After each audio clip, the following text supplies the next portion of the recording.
Unfiltered, uncensored, and unapologetic. This is the Retail Warzone podcast.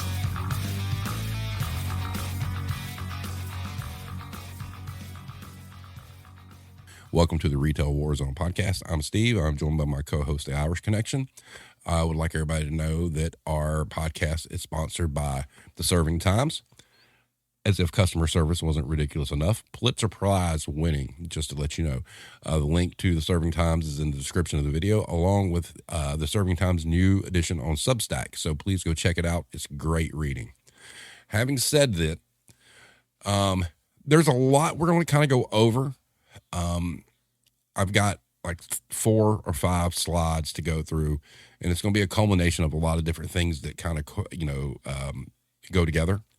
And then after that, the title of the episode is, a heart-to-heart talk.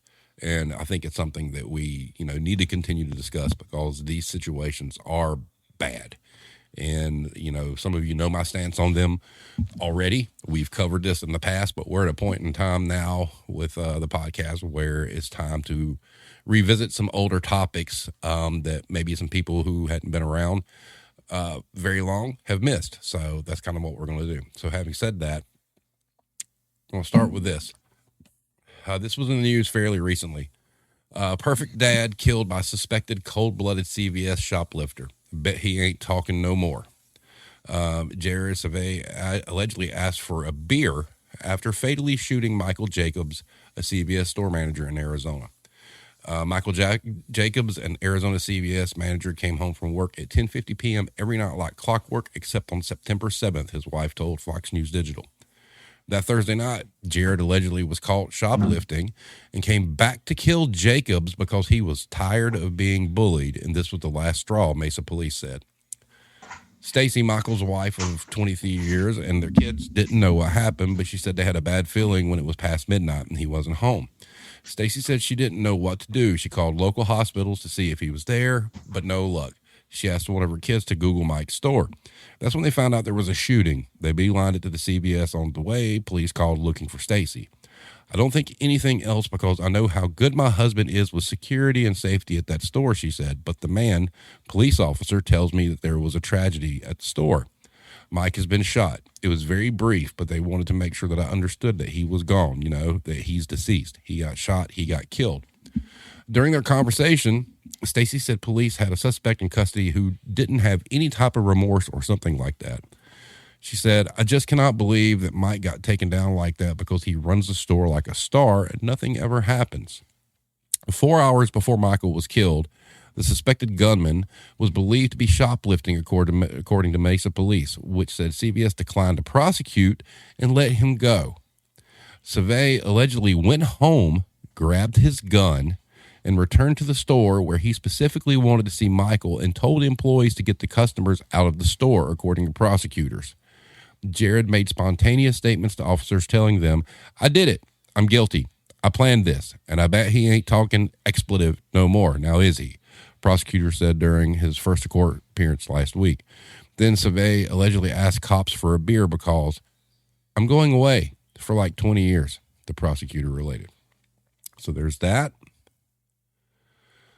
Store manager killed in Goldsboro armed robbery was an Air Force veteran, and this is Goldsboro, North Carolina. An Air Force veteran was killed during an armed robbery at a Family Dollar here in the East over the weekend. That's according to WRAL, who reports the store manager, Alexander Thomas, was behind the register at the 1403 Wayne Memorial Drive location in Goldsboro when a robbery suspect shot him Sunday afternoon. The 46-year-old, who's an Air Force veteran, was taken to Wayne UNC Healthcare where he died. Yes. It's not good out there right now. San Francisco store clerk dies after being beaten with a baseball bat by thief stealing beer. A San Francisco store clerk has died from his injuries 5 days after he was brutally beaten with a baseball bat while trying to stop a thief stealing just 2 bottles of beer. But surveillance footage from the store shows the thief knocking Will down, causing him to strike his head on the floor. He then grabbed the bat and beat him over the head with it before fleeing. Man fatally shoots woman in Miami Gardens Big Lots before turning gun on himself. Police. A man shot and killed a woman inside a store before turning the gun on himself at a shopping center in Miami Gardens Tuesday night, police said. Police said the man walked into the store, shot the woman, walked outside the store, and then shot himself. Paramedics pronounced them both dead at the scene. Police said the woman was working at the store at the time and said it was a targeted shooting. And then on the flip side, O'Reilly store worker charged with murder after fighting a suspected shoplifter. And then from an employee angst standpoint, grocery store worker sent bomb threat to co-workers, Texas cops say. I hope you all die. And then, kind of going along with it, theft woes. Major retail CEOs warn of dire shoplifting epidemic after $112 billion in losses, causing chains to take drastic measures. The 2023 National Retail Security Survey found that theft-related losses increased from $93.9 billion in 2021 to $112 billion in 2022. Retailers are seeing unprecedented levels of theft coupled with rampant crime in their stores, and the situation is only becoming more dire. NRF, Blaine Tagg's favorite organization, Vice President for Asset Protection and Retail Operations David Johnston said, far beyond the financial impact of these crimes, the violence and concerns over safety continue to be priority for all retailers regardless of size or category. The survey found that the shrink rate in the 2022 financial year hit 1.6%, up from 1.4% in 2021. Theft accounted for almost two-thirds of retailer shrinks. Retailers told NRF that organized retail crime remained their biggest concern, with 67% saying that they saw an increased level of organized crime than in previous years. Los Angeles, San Francisco, Houston, New York, and Seattle were determined to be the top 5 locations hit hardest by organized retail theft. Even with increased funding and loss prevention, 28% of retailers have reported to start closing stores in certain locations. Another 45% of retailers said they cut the number of hours they're open to combat theft, which, you know, if you're cutting the hours as you're open, you're also cutting the hours of the people that work there. While 30% reduced or altered their in-store product selection. Retailers are piloting and implementing a number of loss prevention practices to deter, prevent, and mitigate these substantial losses, Loss Prevention Research Council Director Reed Hayes said. In addition to enhancing traditional security measures, many are also allocating resources to innovative emerging technologies for future prevention. Are we going to get a retail Skynet? That's kind of what that sounds like. Many retail companies have been transparent about their losses and pointed the finger at theft as the main culprit. Our team continues to face an unacceptable amount of retail theft and organized retail crime, Target CEO Brian Cornell said on a conference call. Shrink remains consistent with our expectations, but well above the sustainable level where we expect to operate over time. And unfortunately, safety incidents associated with theft are moving in the wrong direction. The sporting goods executives echoed a similar sentiment about their earnings. The impact of theft on our shrink was meaningful to both our Q2 results and our go-forward expectations for the balance of the year. The admission from Dick's caused their stock to drop by 25%. We thought we had adequately reserved for it. However, the number of incidents, the organized retail crime impact came in significantly higher than we anticipated. The NRF survey also found that thieves are targeting a variety of products. The most commonly stolen items range from high-ticket, high-fashion items to everyday essentials that can be resold quickly. And then there was the nonsense that happened over the past couple of days. More than 50 arrested following night of looting throughout Philadelphia, mayor says. Large crowds, mostly consisting of juveniles, looted multiple stores and damaged property across Philadelphia Tuesday night, police said. It was around 8 p.m. when officials said police started receiving calls that large crowds were making their way into the center city. Among the stores looted were Foot Locker and the Apple store near 15th and Chestnut Streets, and a Lululemon store in the area. I don't even know how to say that. Anyway. And then, once again, still surge. Major retail chains claim TikTok videos with 9 billion views causing shoplifting boom and issue dark warning to employees. A new generation of shoplifters has been learning how to commit crime on TikTok, with videos about theft getting millions of views. As retail theft has risen all over the U.S. in the last few years, TikTok videos about getting away with shoplifting has surged in popularity. On the social media platform, the hashtag borrow tips and tricks had previously amassed 8.9 billion views, in New York Post reported. Experts believe that theft is on the rise because of the popular TikTok videos, according to San Antonio CBS affiliate KENS TV. Videos under their hashtag gave viewers disturbing insight into how thieves steal from stores without getting caught. TikTokers have also rated which stores were the easiest to steal from, naming Walmart, Walgreens, or Dollar Tree. Oh boy. They also gave advice on what to do should you be approached by employees while committing a crime. If a worker asks what you're looking for, say something like, "Oh, I was looking for a random item, but they are sold out," a now deleted TikTok advised. Another quote-unquote borrowing TikToker told her followers the easiest way she learned how to steal. While the borrow tips and tricks hashtag has now been blocked on TikTok, there are so many so-called borrowing videos that are easily found on the app. So I guess social media theft is, we're borrowing stuff now. And then this kind of nonsense continues his reign of terror. TikToker Mizzy faces the internet's wrath after posting a video of himself destroying a convenience store. 18-year-old Mizzy, a TikToker known for his prank videos, recently found himself in hot water. He was charged by the police after an investigation following the destruction of a convenience shop. However, when he appeared in court on Saturday, July 8th, he pleaded not guilty to 3 violations of a criminal behavior order imposed on him for a quote-unquote prank video. His most recent video featured him and a group of his friends in a convenience store where they proceeded to demolish the entire store while the clerk looked at them in disbelief. As he swung the camera around the shop, he tossed things off the shelves and said, quote, "Reality is an illusion, bro. What all of this, bro? Fuck your shop, bro. It's an illusion, bro." Great. And then TikTokers are dropping buckets on the heads of unsuspecting shoppers, but the viral prank took a dangerous turn at a California Target. A trend on TikTok features videos of people putting buckets or baskets on strangers' heads as they shop. One mother was a recent victim of the prank while she was at a Target in Tustin, California. Lana Clay Monahan says she lost consciousness after 4 middle schoolers. Let me read it one more time. 4 middle schoolers assaulted her.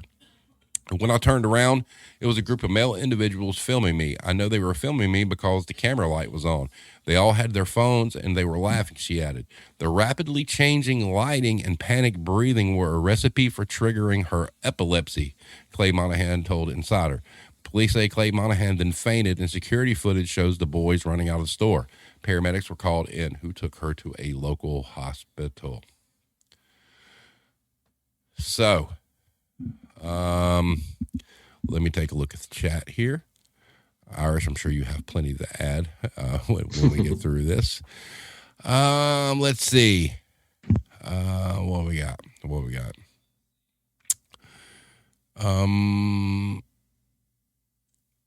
Howard says, we just had a store meeting about fourth quarter safety, and they all thought I was kidding when I said, if there's a gunman in the store, you don't help anyone. You just run if you can. Use a customer as a human shield to do so, but get your ass to safety. I agree with that. Mad Dog says, saw an article where a fast food worker shot a customer from the drive-through window. Yes, over curly fries. That is correct. I forget which location it was, but yeah, I watched the video. She did. She just started capping the car. Prior to that, they were throwing fries at each other. Let's see. Blame Tank says, I write David Johnston heavily in Monday's article. Cool, because Blame Tank loves the NRF. Howard says, we actually do have an AI system that red flags behavior. Yeah, it's coming. Bigger than that.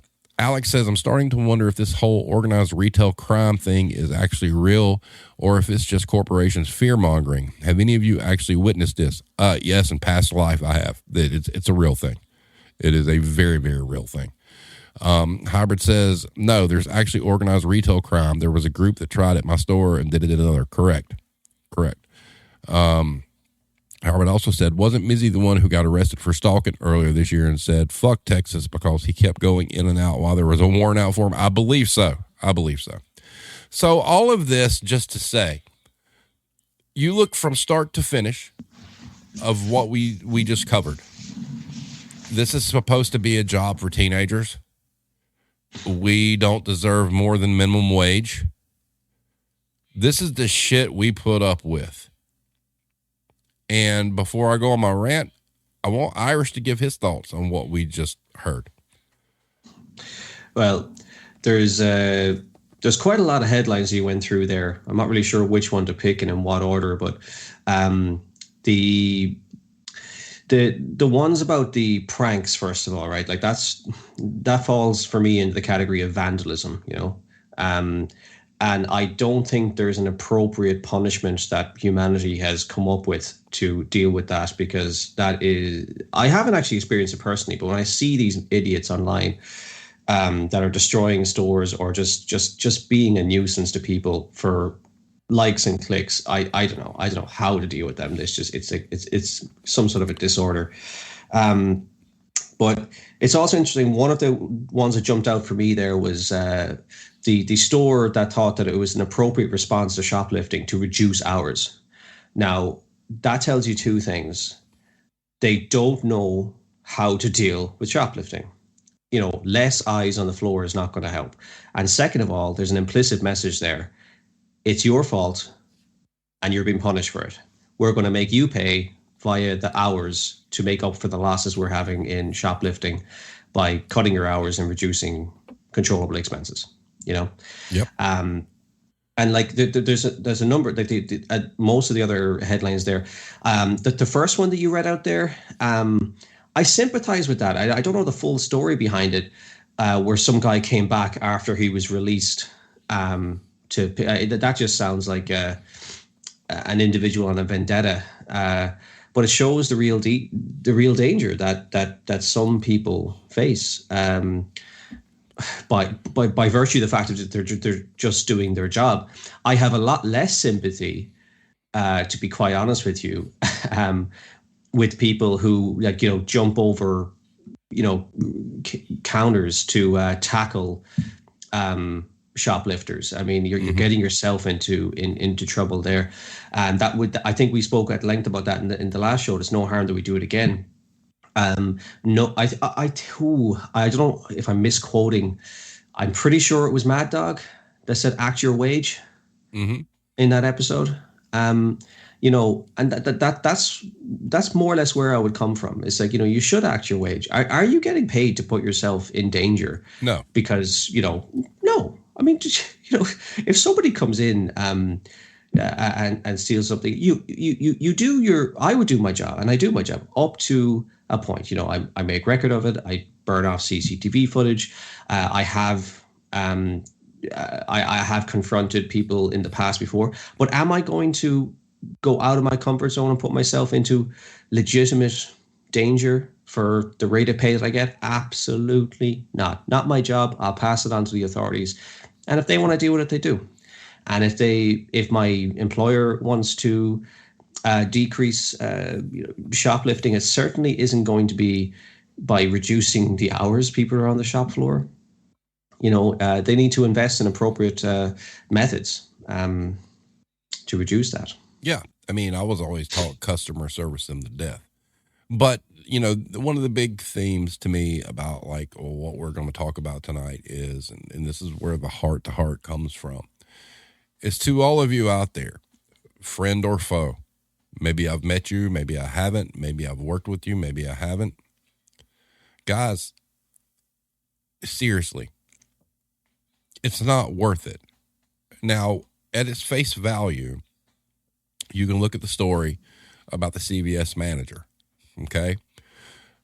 I've said before in the past, when you approach people, you don't know what they're going through. You don't know how close they are to the edge. None of us do, okay? None of us are mind readers. We don't have that. So you never know what button you're going to push when you go. Now, I'm not saying that you just let people unimpeded do whatever. There are proper ways to go around it. And as I said previously, you know, I was always taught customer service somebody to death till they just leave. You know, if you've seen somebody that you know stealing, hey, do you need a basket for that? Or, hey, can I get this for you? Or, hey, you know, would you like a bag? Or whatever you need to do just to put the point across that this person knows, okay, I'm busted dead to rights. Okay. So CVS, made the decision not to prosecute. Now, I don't know the details to that. I don't know if it was a loss prevention call. If CVS would have decided to prosecute, most likely that individual would have left in cuffs and got a transport somewhere free of charge, and that store manager might still be alive. However, we don't know the details of what the conflict was. But here you have somebody who was released and told charges were not going to be brought against them. They still took the time, even though they were not going to jail, to go home and grab a gun, come back, tell people in the store to get all of the customers out, and killed the store manager. And that's where you have to be careful. I mean, there's a lot we don't know. We don't know what transpired in the original conversation. We don't know if the store manager said something that triggered this guy. And chances are, if this guy was triggered enough to get away and know they're not going to jail, and judging by his comments saying, oh, he's not talking shit anymore, something obviously was said that was inappropriate at the time to trigger this person. And that's where conflict resolution comes in, and that's where companies really fail on what managers should and should not say. I know emotion gets in the way. I get that. I do. But something obviously was said or done during the altercation that flipped this guy. And once again, it goes back to, like I said, you never know who you're dealing with. You never know what they're going through, and you never know how close they are to the end. And people just can't understand this. They just refuse to wrap their head around this. There was a comment that was very striking to me in that article that the spouse talked about how he ran his store in such a way. This is a family that's completely bought in to the retail way of life and the retail, I'm a great store manager. I control everything and whatnot. And guys, let me tell you, it's not worth it. It's not worth it. I'm not saying let people walk out the door. Okay. Make an effort. But always now, especially with, how life is out there on the streets, so to speak, you have to be very careful about what you say and what you do. Because, ladies and gentlemen, we're watching retail become one of the most dangerous careers out there. Think about that for a minute. You sign up to go stock shelves. You're working in a dangerous situation, whether you believe it or not. And I would caution everybody, leave your deputy dog badge in your pocket.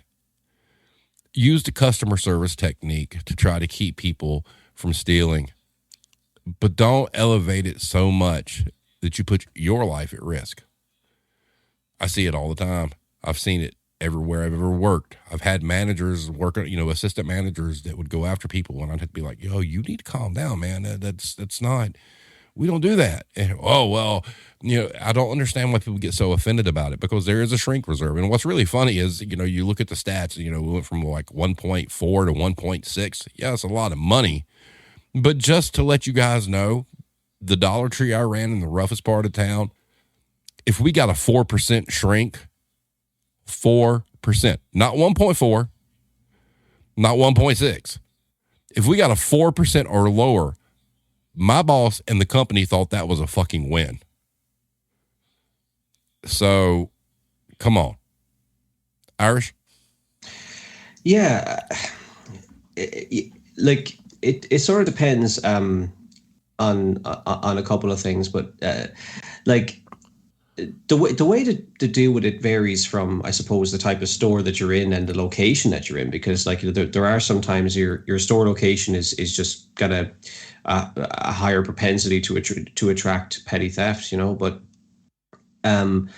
there's a lot of people unaware out there about their own store policies. A lot of places have a policy in place that the managers don't even sometimes know or tell you about, that you are not to try and tackle shoplifters or anyone stealing for insurance reasons. So it's not for your safety for the most part. It's usually because they don't want to get sued if you tackle someone to the ground, and or it turns out that they weren't stealing, or whatever the case may be. And there have been instances where people have lost their jobs for doing what they thought was the right thing and preventing theft in the store. Always remember, it comes back to a numbers game. You are a number on an Excel sheet at the end of the day. Some places they had this expectation that you would go above and beyond and chase someone down the street. I mean, in the past, I have done that. When I started off in retail once, I remember chasing someone down the street after he stole something or other. He dropped it and kept running, so I just picked it up and went back to the store. But like, I don't know what my plan was if I caught up to the guy. Right. I did, Well, what's interesting is my management arc. Okay. When I first started in management, when I got into it, I started at Office Max. Now, I have to be honest, I have worked and was mentored by great people and great leaders who expressed to me in the very beginning, and now we're talking like in the early 90s. I have carried with me the message from all of them telling me, you're not a police officer. We have a shrink reserve. Don't put yourself in danger. They're not stealing from you. Okay. Maybe there's lots of other managers out there that haven't had that, but every person I've dealt with that kind of prepared me for my journey all said the same thing. Don't get in the way. Follow policy and procedure. It's not worth it. Now, on the flip side, you made a good comment about, managers thinking they're doing the right thing, regardless of policy. And I think the thing about that bothers me the most is there's this quiet, what's the word I'm looking for here? This quiet acceptance. If you stop somebody from stealing by violating what the policies are and you didn't get hurt, it's like, hey, great job. Great job. You put the company first. You saved this money. Good job. Good job. And there are people I know that have went through complete strings of years of that kind of backdoor praise. And then that one time they're doing the exact same thing they've basically been encouraged to do. They get hurt and there's a workman's comp claim. And guess what? You violated company policy, you're fired. So it's all well and good until there becomes a liability. And that's the thing that concerns me the most about the people. Some of these people that do this, their heart really is in the right place. They hate thieves. They hate the fact that somebody's stealing the company they work for and whatnot. And during those times, they never have a little voice in their head saying, well, you know what? If I get hurt, I'm getting fired. And those same people are going to be pissed off, angry, and mad that they've done so much for this company and they were trying to do the quote unquote right thing and they lost their job. Guys, it's not worth it. Don't be a mother or a father that doesn't return home to their family over something as simple as a bar of fucking soap or 2 cans of fucking beer. I mean, seriously, that energy that you use to act like your deputy dog and your RoboCop of the store and whatnot, use that energy to protect your family. Don't use it to protect the company you work for. I mean, just stop.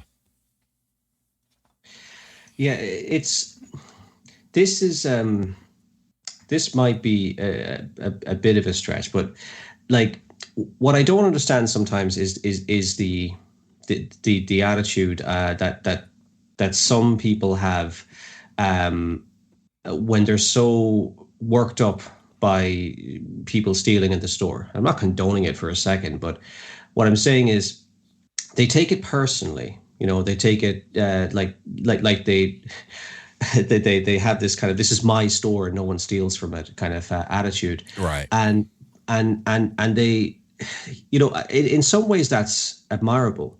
And they think that they're protecting their job and somehow, because they listen to headlines like, oh, stores closed because of shoplifting. I have never heard of a store closing exclusively because of shoplifting. Sales might be down as well or something. There's always other factors. But what I don't understand is, like, they don't have the same attitude to other things that affects their likelihood of keeping their hours or their job, where corporate makes up some stupid policy or cuts hours or things like that will also affect sales in the store or customer service, and all these different things that would actually secure your employment longer term, where people keep coming back. But they get fixated on little things. Like, I think it's because they want the validation, like you were saying, oh, good job, well done, did you hear that X, Y, and Z stopped a shoplifter the other day? Or I don't know, there's something a bit off with that logic. It should be a bit more consistent. If you really do care about your store and its profitability that much, then you should care about all the different things, including when corporate makes dumbass decisions. You should feed that feedback to them as well. The other thing I'd say, anecdotally, now this is something. If you ever actually spent a lot of time looking into petty theft in retail, it is not the people you think. There's you are 110% correct. Everyone, when they start off, have this image in mind, and sometimes they might be right. Of this classic show. Man, I have seen.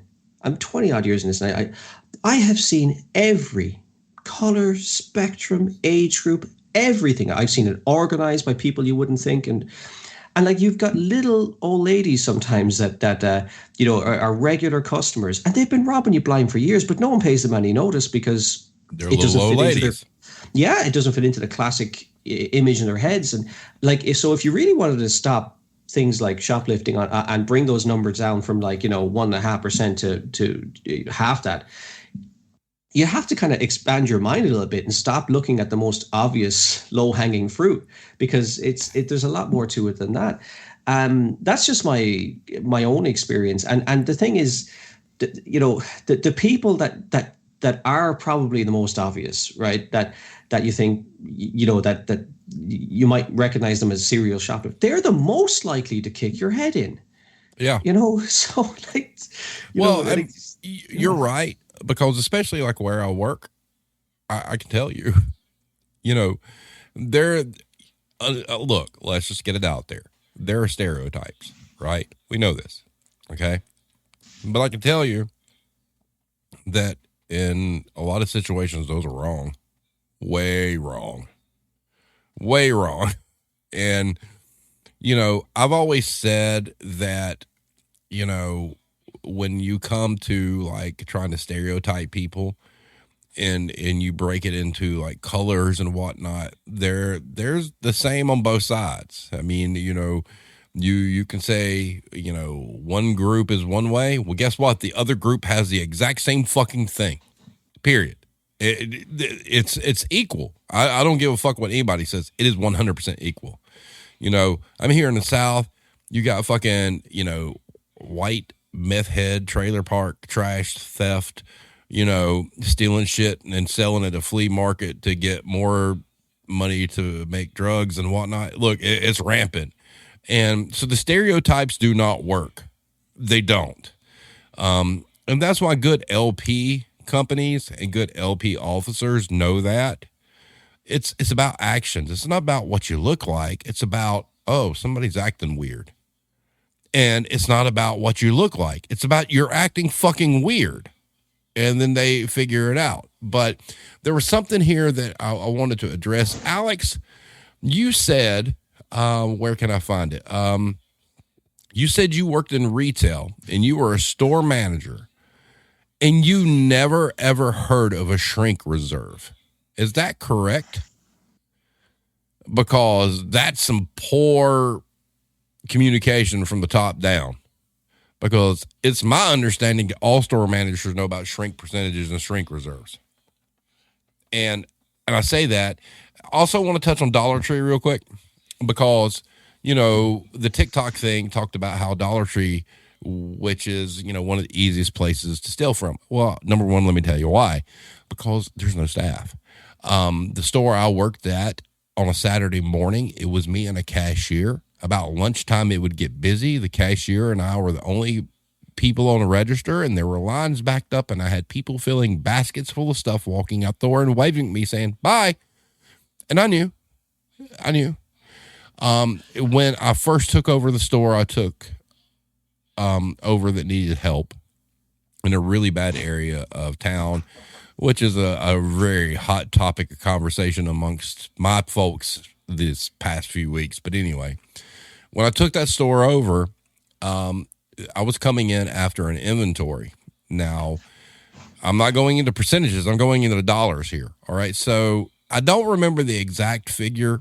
I will tell you it was between 40,000 and 60,000. I think it was around 53, 4, somewhere around there, damn near 60,000. At that point in time, when I worked at Dollar Tree, everything was $1 or less.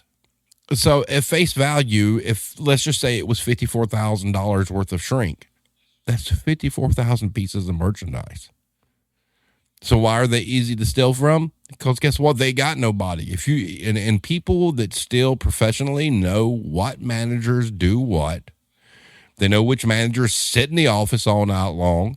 They know how the front ends operate. Professional thieves know this shit. They case joints. They know when nobody is quote unquote in charge and everybody's just chilling on their phones and nobody's watching, and they walk in and they get whatever the fuck they want.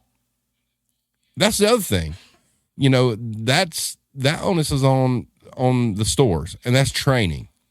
If you do not have an active presence on the floor and you have an entire front end who are fixated on their cell phones, and you have managers that are sitting in the office and they're not walking the store, well, guess what? When that word gets around town that on this night and this night and this night, these things are going on, they're going to rob you fucking blind. And guess what? It goes back to what I said about customer servicing people to death. If you were on the floor active and walking the store and seeing what was going on, guess what? It'll go down. The other part of it is the prosecution. You look at the CBS thing, they let him go and he came back. If he would have been arrested, he wouldn't have come back. Okay. Retailers need to start prosecuting. Okay. If you want this to stop, quit giving us these holidays of loss prevention, whatever.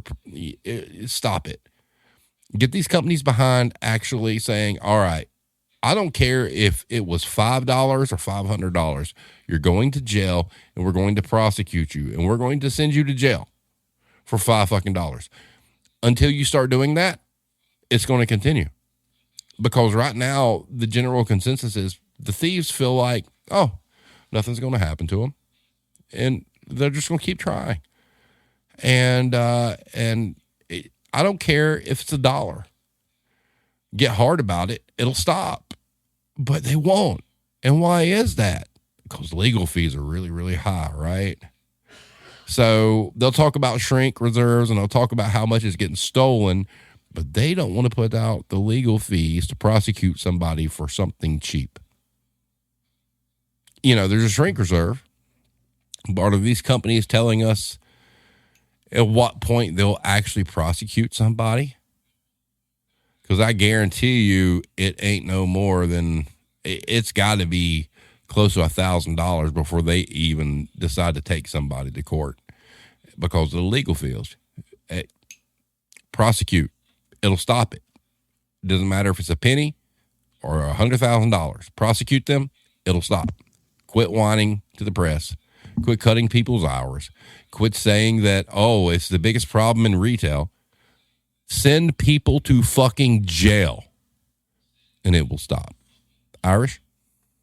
Yeah, well, recently, I think I actually forgot to send you this article, but recently there was an item in one of our newspapers where somebody was convicted for some sort of record number of times for shoplifting. It was Predictable enough story about it was, someone that suffered from drug problems, and they've been involved in petty theft. No, it's never violence or anything like that, but like evidently they weren't a very good shoplifter because they racked up close to 1,000 convictions for shoplifting, and so sometimes prosecuting. It'll work on in certain circumstances, but there are wider problems like that. It's there's always going to be a stubborn level of shoplifting that is going to be there, and you just have to kind of manage it like you manage other issues in the store. But the most important message I'm trying to put out there to people is like, don't be that hero though. It's not your money. They have things like reserves in place. There's a certain amount that they expect to lose to theft. And I remember I did work for a retailer before that had a stubbornly high theft problem, or so they thought. But it was a numbers game, right? Because they had a team of managers working in this. It was a big box store, a large store, and the shrinkage rate was really high there. So they actually sent in a team from corporate to figure out, what the theft rate was. And they came back and they realized it was no greater than anywhere else. And guess what was happening? The managers in that store, from the GM manager, they were instead of writing off breakages, he wanted to keep the numbers down. So they didn't. So they had a suspiciously low breakages rate, which is a natural thing in retail. It's a normal, everyday part of the course. Shit gets broken. So they didn't write anything off. So eventually, when they do stock takes and whatever else, it was all written off as theft. Now it's unknown. It was unknown how much of it was theft and how much of it was breakages because there was no record kept of breakages. And he did that to keep his numbers low. It was the artificially low numbers. Okay, so he did that to keep his in-store performance numbers good. Exactly, to keep it bonus, to keep it, yeah, exactly. And to get a pat on the back from the regional, it's so sometimes numbers aren't exactly what you think they are either. You're right. But look, what I'm saying is like it's no surprise to me that the stores that have lower staff numbers, that have items that are very low in terms of their dollar value, have a higher rate of theft, because like you mentioned there, a lot of stores won't bother to call the authorities if the amount wasn't very high, because there's just a lot of bother involved in that. And of course you're going to get repeat offenders then, and people know that if you steal from there, they're not going to do anything. And it's a kind of it has an infinite loop kind of effect. But look, you can put in some provisions, but like if you don't try and like, don't be the hero and don't pretend that shrinkage is a real threat to your job. They'll tell you it is. Oh, look, if the shrinkage rate is too high, we'll close the store. That's bullshit. The shrinkage rate what would the shrinkage rate have to be in a dollar store? Well, to close it, I have to stop you on that one, because now it's gotten to the point where they are closing stores, and that's the crazy part. Real quick, Irish, there's something that came through the chat. So Alex says he was a manager at Sam Goody and no one ever mentioned Shrink Reserve. Well, sir, I was a manager for Blockbuster Music, and let me just tell you that the music stores didn't fucking care. When I was a manager for Blockbuster Music, it was during the No Limit Records era, where you had a new album coming out from No Limit every single week. And they were getting stolen every single week. And no one cared. Because, in my case, we got so much money off of Ticketmaster fees that the Ticketmaster sales sometimes helped cushion the loss. And so, yeah, I'm not surprised that Sam Goody didn't tell you about that. Having said that, Mad Dog also said, my boss just told me to stop calling empty packages known theft and do it as store damages. Why? I will not pad numbers. Hey, that's bullshit. If there's an empty package, it's stolen. So that right there That right there, that is your district manager wanting to put blame on stores and not talking about how much theft there is. And that's bullshit. That's exactly what it is. That's a DM trying to cover his store's ass over theft. 110%. Call him out on it. You know, I recently had a conversation with somebody about having a plan B. Have a plan B. Get your plan B in place and let it fucking fly if you're dealing with the truth. Tell the truth. Because Iris, I mean, you hear that? It's like the boss just said, stop calling empty packages known theft and do it as store damages.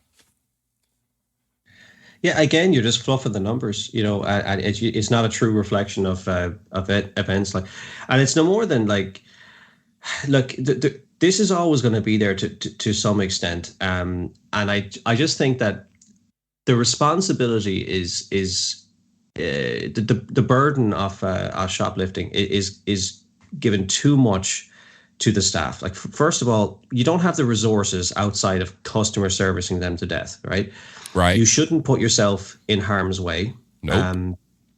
And if you do catch somebody, sometimes, you know, they don't bother to prosecute, or, you know, various different things. So, like, you know, we're very limited in certain respects, but yet the hours get cut, which is really adding to the problem. You cut the hours, now there's less eyes and so on, you know.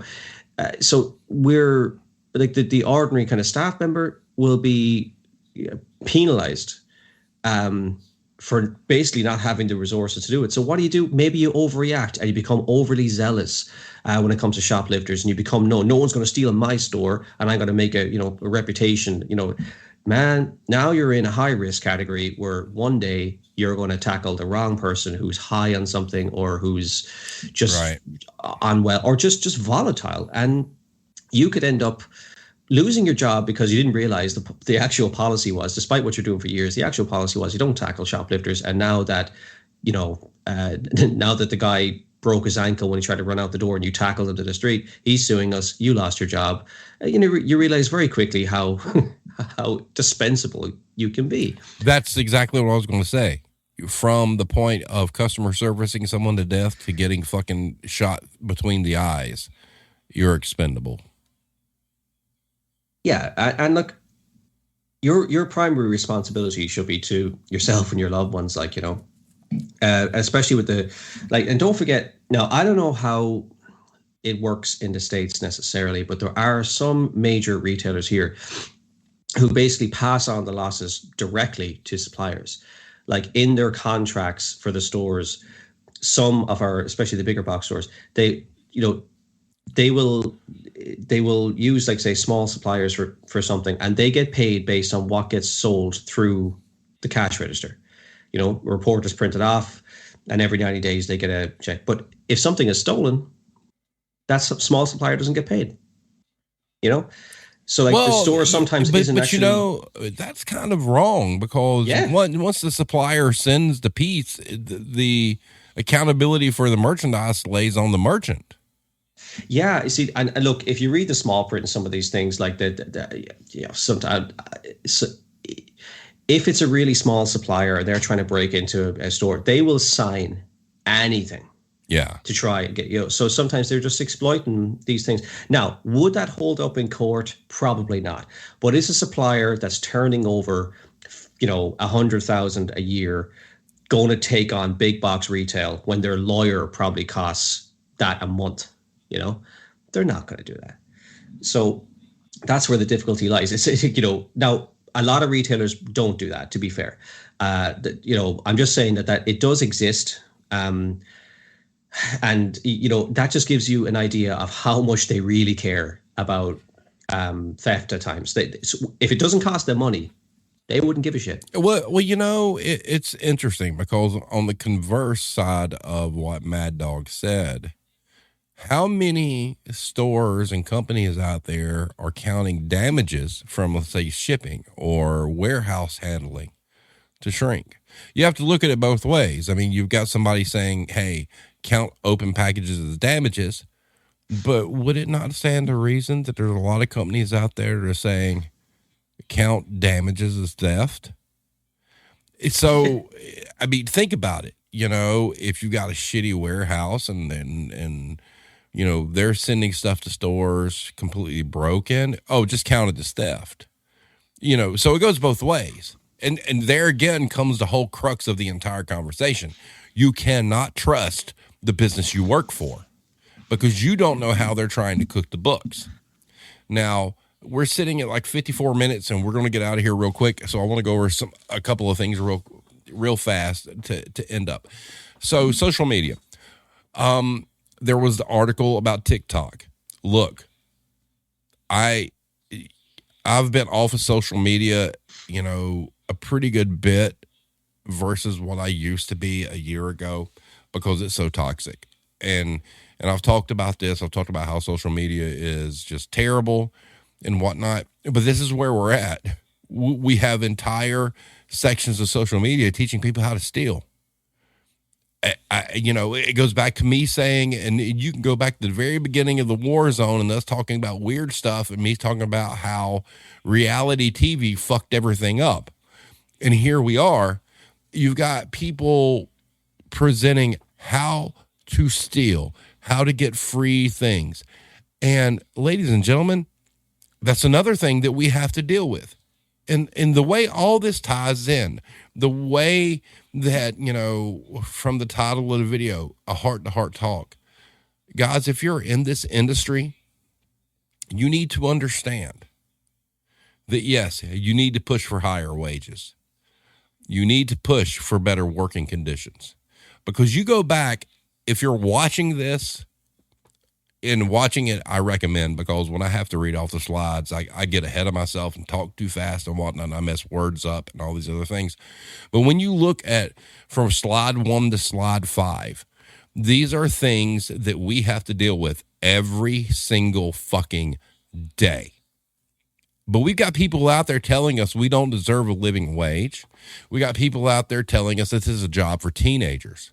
Oh, okay, cool. So you want a teenager to get shot and killed? Oh, okay, I got you. You want a teenager to be in the way of this looting going on, you know, in the iPhone store and getting run over? No, of course not. You know, these are the things that retail workers are dealing with now. And to deal with those kind of things comes at a premium in pay, because you're not guaranteeing anyone's safety at all. There is no guarantee of safety. Hell, there's no guarantee of training. Conflict resolution is not even a real thing in most of these companies.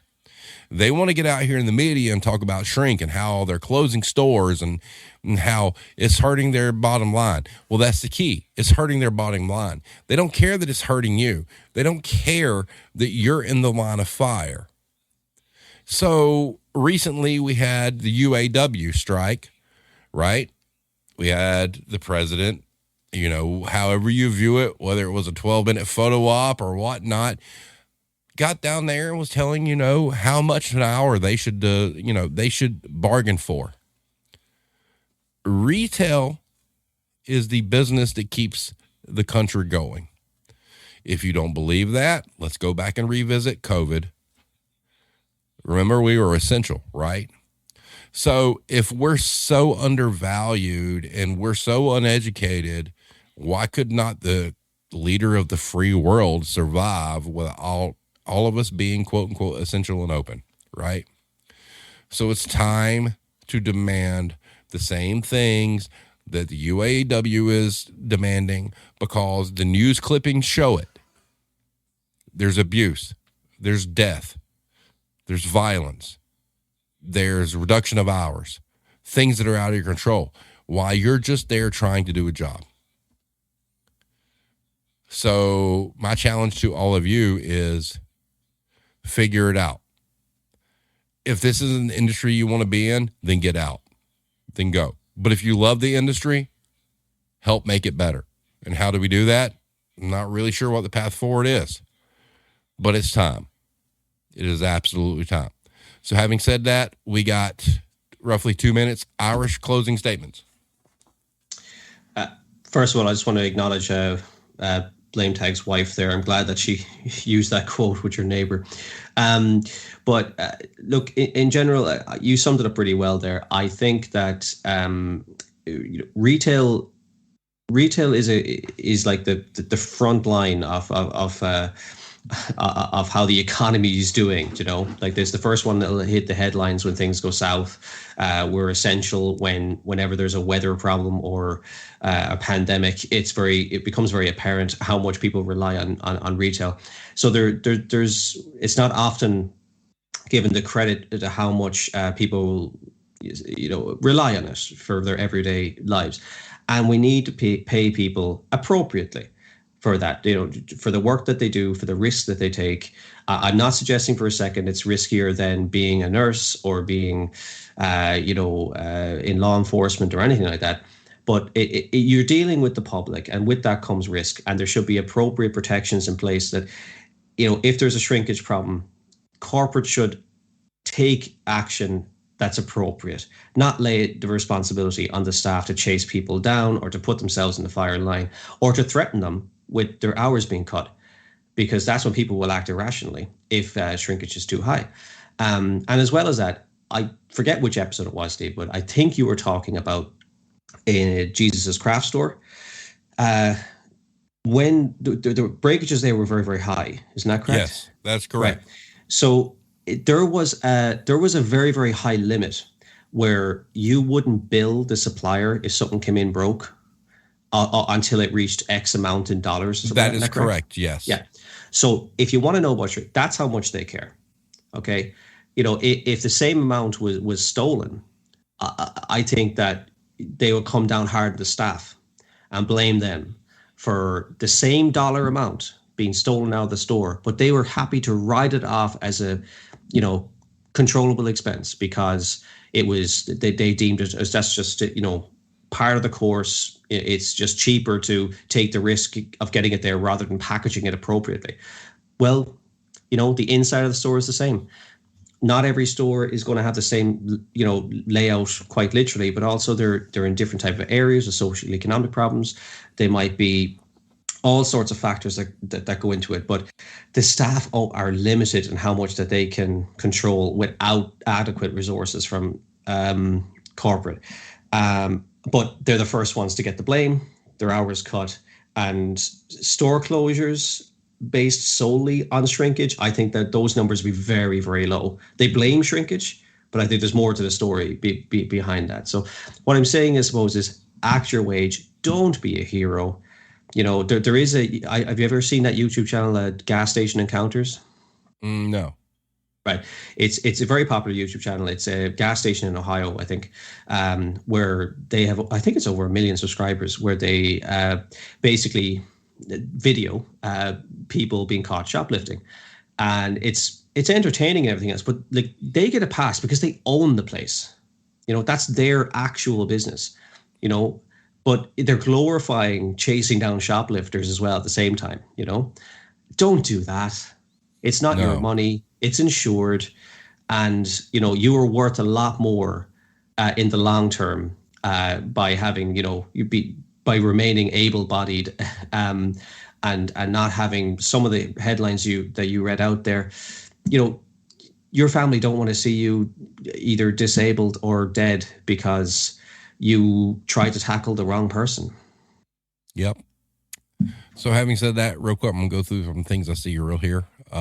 Blame Tag, like you said, wanted to say, let you know my wife used, quote unquote, married to an unfaithful job in a conversation with her neighbor. That's great. Hybrid says, remember to tune into my podcast, Life of a Traveling Salesman, where I ate food in my hotel room. Yep. Mad Dog, calling out the bullshit. Yep. Blame Tag says it doesn't cover this kind of retail violence, but big article on organized retail theft will be up on the Serving Times Monday morning. Link to his site on Substack in the description of the video. Please go check it out. It's worth it. Mad Dog says it's been a nightmare, raised wages and cut hours, raised expectations, and reduce our ability to run the business. It's exhausting. So real quick, everything I referenced tonight from an article standpoint, All the links are in the video description. Go check them out in full. Some of them I cut some stuff out. I just, for the sake of, space and whatnot, I took some parts out and whatnot, but the stories are complete. So, but if you want to read the full thing, please go there. And having said that, given the discussion we're having and considering where we're going versus where we've been, I think we've finally reached a point where the title, The Retail War Zone, is real. Having said that, everyone have a good night, and we'll see you next time.